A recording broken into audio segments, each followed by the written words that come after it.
तो आतंकवाद जैसे समान खतरे भी है। जो सोच और शक्तियां इस प्रकार की अमानवीय घटनाओं को अंजाम देती हैं, वो अब भी सक्रिय है। हमें उनसे सावधान भी रहना चाहिए और उनसे मुकाबला करने के लिए संगठित कर रहे हैं। आज बांग्लादेश में अपनी आजादी के लिए लड़ने वालों और भारतीय जवानों का रक्त साथ साथ बह रहा है। यह रक्त ऐसे संबंधों का निर्माण करेगा जो किसी भी दबाव से टूटेंगे नहीं, जो किसी भी कूटनीति का शिकार नहीं बनेंगे। हमारे पूर्व राष्ट्रपति प्रणब मुखर्जी ने प्रणबदा ने कहा था, बंग बंधु को उन्होंने एक टायरलेस स्टेटसमैन कहा था। उन्होंने कहा था कि शेख मुजीबुर रहमान का जीवन धैर्य, प्रतिबद्धता और आत्मसंयम का प्रतीक है। बंधुगण, ये एक सुखद संयोग है कि बांग्लादेश के आजादी के 50 वर्ष और भारत की आजादी के 75 वर्ष का पड़ाव एक साथ ही आया है। हम दोनों ही देशों के लिए 21वीं सदी में अगले 25 वर्षों की यात्रा बहुत ही महत्वपूर्ण है। हमारी विरासत भी साझी है, हमारा विकास भी साझा है, हमारे लक्ष्य भी साझे हैं, हमारी चुनौतियां भी साझी हैं।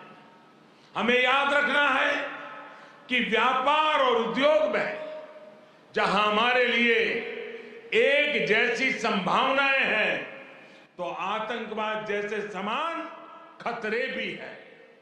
जो सोच और शक्तियां इस प्रकार की अमानवीय घटनाओं को अंजाम देती हैं, वो अब भी सक्रिय है।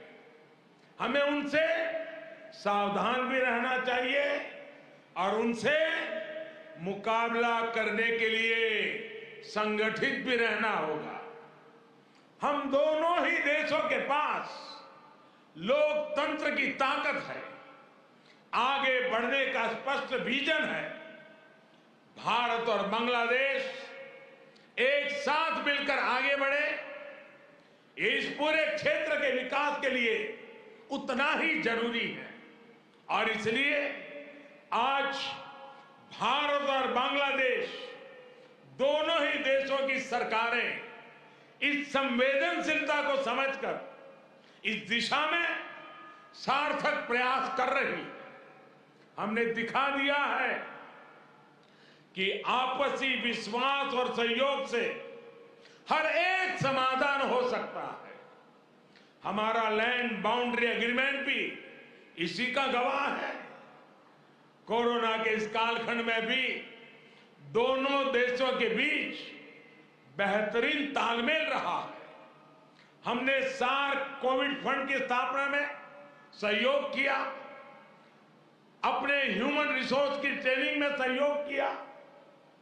भारत को इस बात की बहुत खुशी है कि made in India vaccine Bangladesh के हमारे बहनों और भाइयों के काम आ रही है। मुझे याद है वो तस्वीरें जब इस साल 26 जनवरी को भारत के गणतंत्र दिवस पर बांग्लादेश आर्म फोर्सेस के ट्राई सर्विस कंटिजेंट ने शोनो एक्टिर मुजिबोर थे के इस धुन पर दिल्ली में परेड की थी।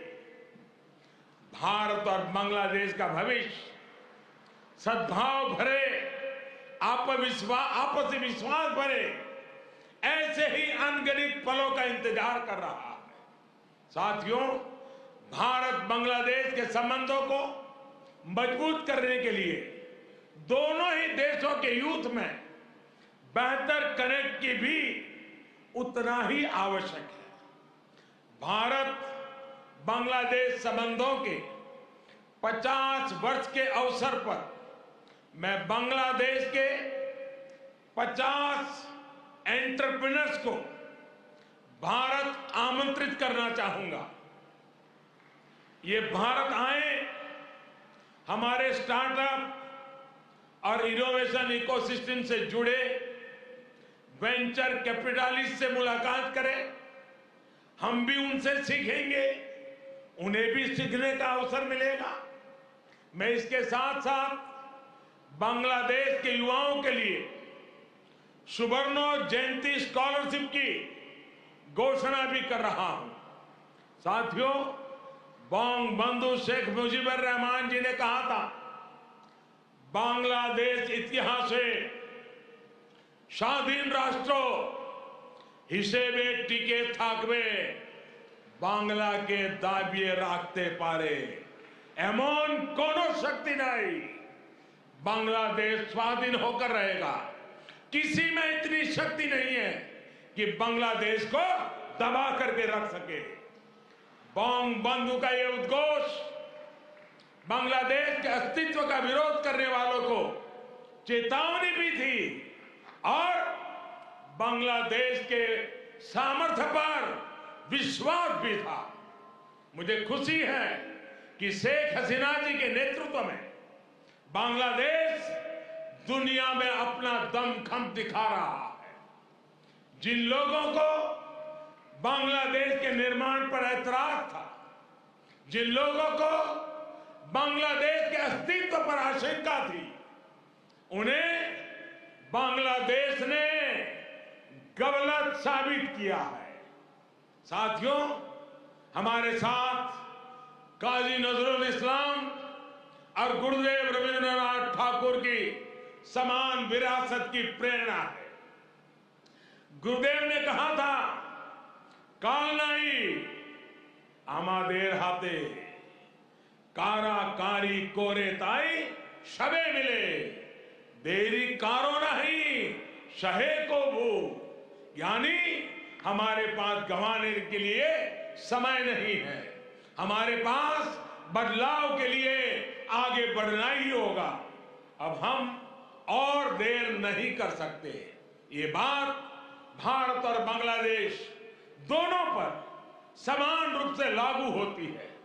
अपने करोड़ों लोगों के लिए, उनके भविष्य के लिए, गरीबी के खिलाफ हमारे युद्ध के लिए, आतंक के खिलाफ लड़ाई के लिए हमारे लक्ष्य एक है। इसलिए हमारे प्रयास भी इसी तरह एकजुट होने चाहिए। मुझे विश्वास है भारत बांग्लादेश मिलकर तेज गति से प्रगति करेंगे। मैं एक बार फिर इस पावन पर्व पर बांग्लादेश के सभी नागरिकों को अनेक अनेक शुभकामनाएं देता हूं और हृदय से आप सभी का बहुत बहुत धन्यवाद करता हूं। भारत बांग्लादेश मैत्री चिरंजीवी हो।